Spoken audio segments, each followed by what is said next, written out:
আসসালামু আলাইকুম। আজকে আপনাদের সাথে খুবই সিম্পল একটা রেসিপি শেয়ার করব।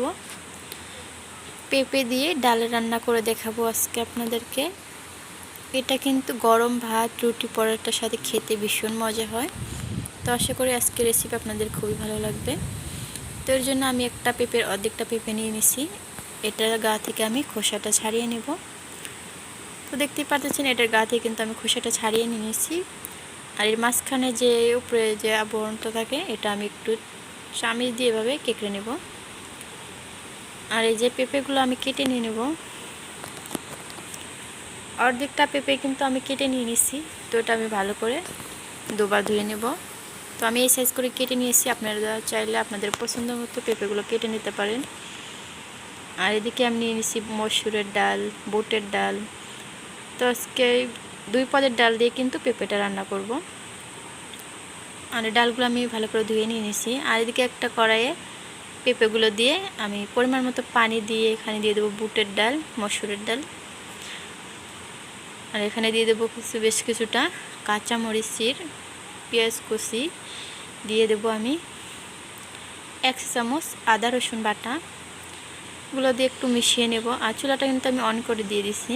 আর এই পর্যায়ে দিয়ে দেবো আমি গুঁড়া মশলা, দিয়ে দেবো হলুদের গুঁড়া, দিয়ে দেবো ধনিয়ার গুঁড়া। এ পর্যায়ে দিয়ে দেবো আমি স্বাদ মতো লবণ। লবণটা দিয়ে আবারও ভালো করে আমি সব কিছু মিশিয়ে নেব।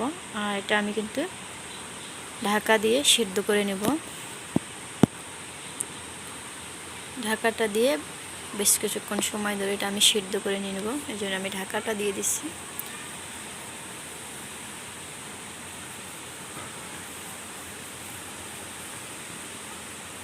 তো এই পর্যায়ে আমি কিন্তু ঢাকাটা খুলে একটু দেখে নেব। তো দেখতে পারতেছেন এটা কিন্তু ঝোলটা অনেকটা কমে আসছে। আর এটা মসুরের ডালটা কিন্তু একেবারে সিদ্ধ হয়ে আসছে, কিন্তু বুটের ডালটা একটু সিদ্ধ হতে সময় লাগে। তো আবারও ঢাকা দিয়ে আমি কিছুক্ষণ রান্না করে নেব।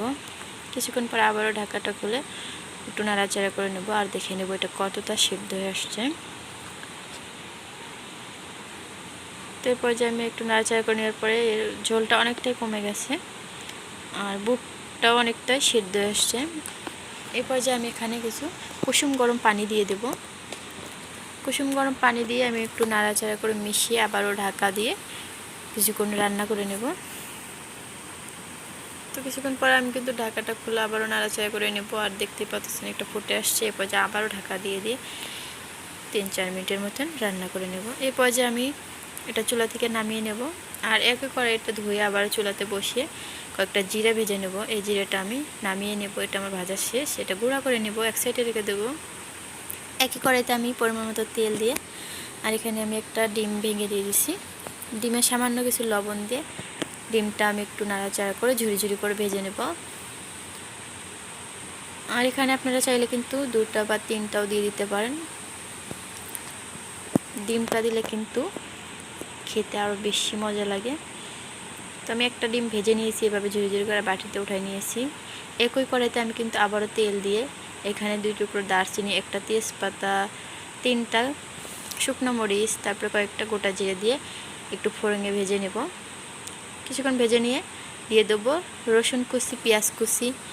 এগুলো দেওয়ার পর এগুলো আমি নাড়াচাড়া করে বাদামি কালার করে ভেজে নেব। তো দেখতে পাচ্ছেন এটা কিন্তু আমার ভাজা শেষ। এই পর্যায়ে ঢেলে দেবো সিদ্ধ করে রাখা পেঁপে আর 2 পদের ডাল। এগুলো দিয়ে 1 মিনিট ঢাকা দিয়ে দেবো। 1 মিনিট পরে আমি আবার ঢাকাটা খুলে এই যে একটু নাড়াচাড়া করে নেব। আর এই পর্যায়ে আমি দিয়ে দেবো ভেজে রাখা ডিম। তো আমি এভাবে একটু ডিমটা দিয়ে নাড়াচাড়া করে নেব।